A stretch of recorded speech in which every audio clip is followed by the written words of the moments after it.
More and more Americans are trying to be just a little bit more health conscious and paying more attention to what they're putting in their bodies. We're buying better foods, we're buying organic, we're buying non-GMO. Some of the times those labels are accurate.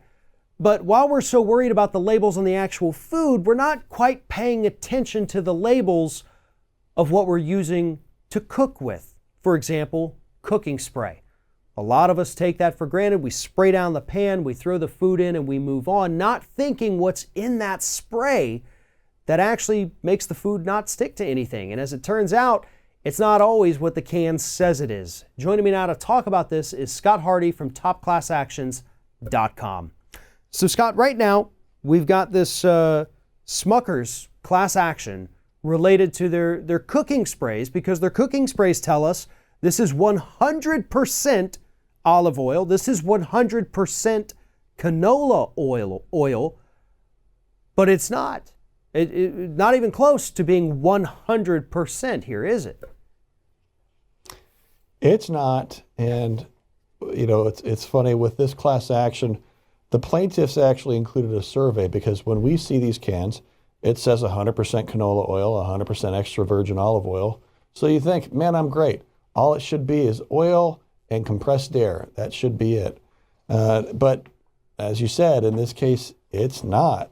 You have a couple of different ingredients that include soy lectin, which is produced by degumming crude soy oil extracted from soy flakes with hexane. And of course, hexane is designated as an air pollutant by the EPA. And dimethylsilicone, another ingredient reportedly found in Crisco sprays, is used in lubricants and hydraulic fluids. And I don't know if I want to be ingesting that, especially when I am being told that it is 100% extra virgin olive oil. And when I see that on the bottle, just like most consumers, I think that's what is in there.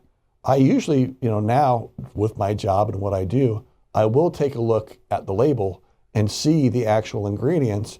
But according to a survey that the plaintiffs submitted of 400 consumers, that, of the surveyed consumers, 64% thought that the sprays only included the oil based on the label.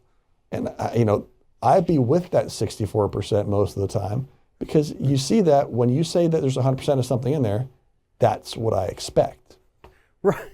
And that's what gets me about this is, we've discussed in the past a little bit of, deceptive marketing by some of these food makers. But if you were to tell us 100%, why should we think anything else? If you said 99% olive oil, 98%, 90%, we would say, okay, there's obviously other things in there. But if you say 100%, that means every single thing in that bottle is what we're saying on the label. And that's what the survey was trying to prove. It says most people, if you see the number 100%, you're not going to second guess it and say, well, hold up, am I being lied to right here in the middle of the grocery store? Or am I going to say, oh, 100% olive oil, that's better than this one that doesn't say 100%. So you just took their choice away. They're looking at an aisle, at a display here, 100% olive oil versus olive oil cooking spray. You're going for the 100%, you're going to pay 20, 30 cents more per can, but you think that you're getting a can that's not going to contain, as the EPA or Department of Agriculture calls it, or EPA, air pollution, which is what is in some of these bottles because of the chemicals. This is nuts to me. I mean, 100%. You can't even be honest about that. That's how bad these companies get with their advertising sometimes. Right, and it's funny, they even list the third ingredient as propellant. Now, a lot of other makers of cooking sprays will list what the actual propellant is, or they'll just say compressed air.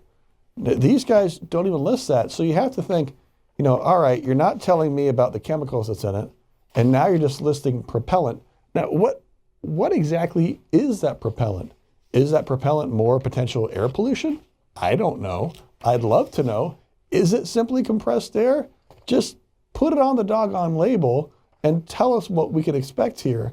and give us what you promised. Give us 100% cooking oil, not 99% or 98% or 95% cooking oil, along with some industrial lubricants to make sure your food is extra tasty.